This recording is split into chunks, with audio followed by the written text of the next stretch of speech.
2 years ago, the title of AI engineer on LinkedIn didn't even exist. When I first checked the job boards this year, there were maybe a couple hundred jobs open for the AI engineer title. Since then, almost a year later, it's one of the most aggressively recruited roles in tech, with salaries ranging up to $300,000 to $400,000 a year and more than 4,000 to 5,000 jobs posted per month. In this video, I'm going to go over why the AI engineering job is exploding and what it means for the future of tech roles. So first off, what does an AI engineer do? Because most people have an incorrect idea of what the role actually means and what it does. When people hear AI engineer, a lot of people think that it's going to be AI researchers in data centers training these huge large language models.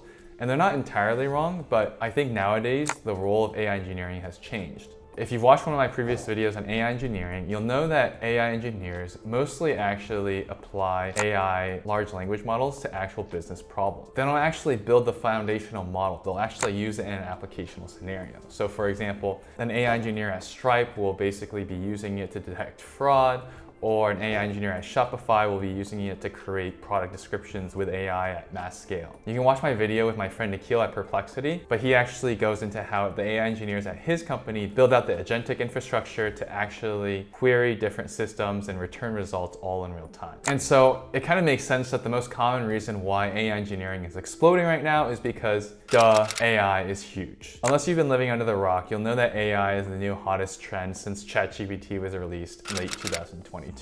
But what's happened recently is companies have now realized this and they're going all in. What that means is the budget within the IT departments of all these companies for AI is actually increasing, while the budget for headcount in these other departments is actually decreasing. Fundamentally, AI spending goes into two different buckets. It either goes into infrastructure or headcount. With companies like Meta offering researchers eye-popping amounts of money, you could see that the AI spending limit is increasing and it's growing the overall budget and demand for anyone who's working in the field of AI. Even Microsoft is actually laying off a lot of employees while reinvesting those resources into hiring more AI engineers and researchers as well. Then you have the US launching Stargate, which is a government-funded program to invest billions of dollars into AI infrastructure. And amongst all of this, you have every single startup that is essentially now an AI-first startup, with over 90% of the companies and YC batches all working within AI. So this role didn't just appear out of nowhere. It's a fundamental nature of companies realizing that they have to adapt or die.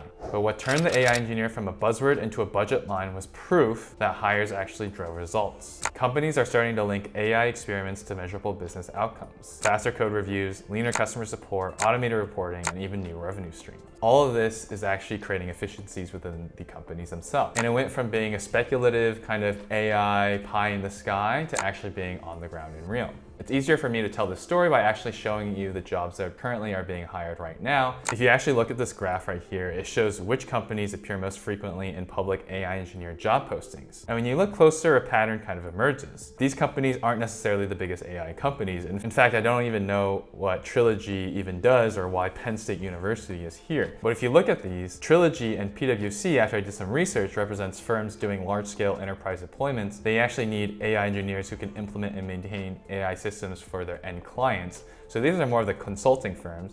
Then you have Bloomberg, Google, NVIDIA, and IBM that are pushing AI infrastructure and model integration deeper into their existing products, which makes a lot of sense. But I think the key fact that this graph is really showing is that the top companies are also only hiring around 10 to 15 AI engineers at a time. And when I was looking at the graph, it's actually a super long tail of many companies hiring only a few AI engineers. And this is fundamentally different for how companies have historically hired, right? If you think about the software engineering role, Meta themselves is hiring hundreds of software engineers, right, every single year. So what this means to me is that there's a ton of startups, smaller companies, and a lot of companies that are hiring their first 1 or 2 AI engineers to kind of spearhead into this realm of explosion in AI. For example, one of the really common job descriptions that we kept on seeing was this role called founding AI engineer at different startups. And what I've heard from talking to different people in the industry is that this founding AI engineer is really just what used to be a regular founding engineer at a company. And in essence, the role hasn't really changed. It's just the fact that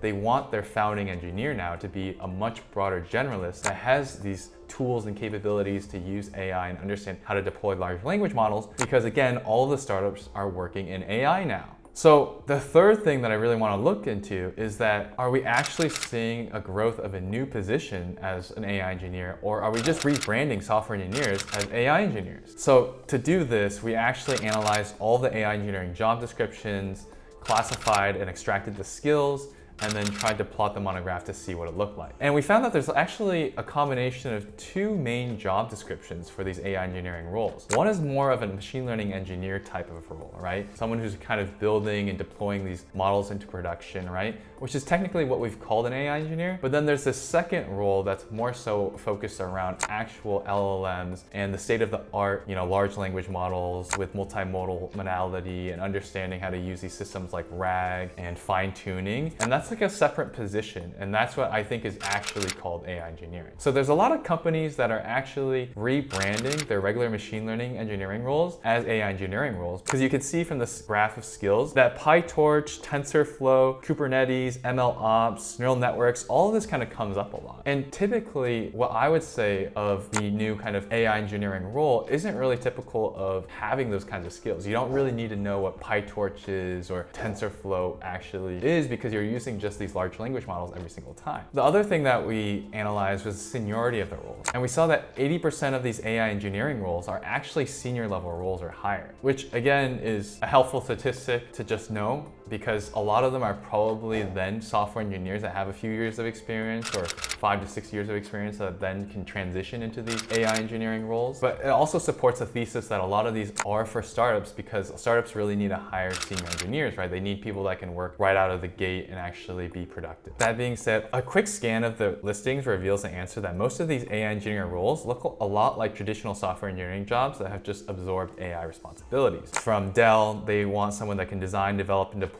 AI ML solutions that drive innovation across Dell's product portfolio. You have a role from Coviti, which is a lead software engineer, artificial intelligence, which is design and build modular reusable chatbot components that can be embedded across different SaaS products. Then Wells Fargo with their lead software engineer, internal generative AI user experience, which is again experience integrating large language models into user-facing tools to create engaging, productive experiences. So if you strip away the titles, you'll see the exact same playbook again and again. Build, train, deploy, scale. So in my opinion, the rise of the AI engineer isn't necessarily a net new job trend, but it's a mutation and a transformation of what ML engineering and a lot of software engineering is turning into. In the past, coding meant building traditional static systems, right? But today it means applying artificial intelligence into ways that create better user experiences for everyone. And the AI engineers are going to be the ones that are bridging the gap between business needs and solutions that are actually AI driven. And whether you're a software engineer trying to level up or a data scientist that's looking to transition to AI engineering, I highly recommend you check out Interview Query. It's a company that I founded right here. We've launched a whole new AI engineer playbook on Interview Query where you can find questions that are tagged around LLMs, multimodal, fine tuning, or any of these other types of questions that are commonly being seen on the AI engineering interview. Interview Query has over 1,000+ interview questions and in-depth solutions guiding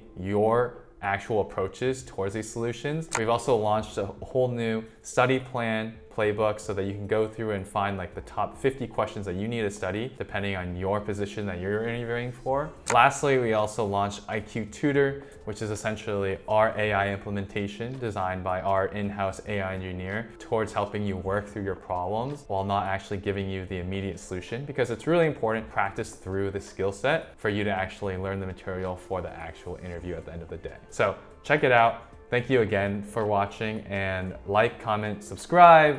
I love your feedback. I love doing these videos if you can't tell, and we'll see you in the next one.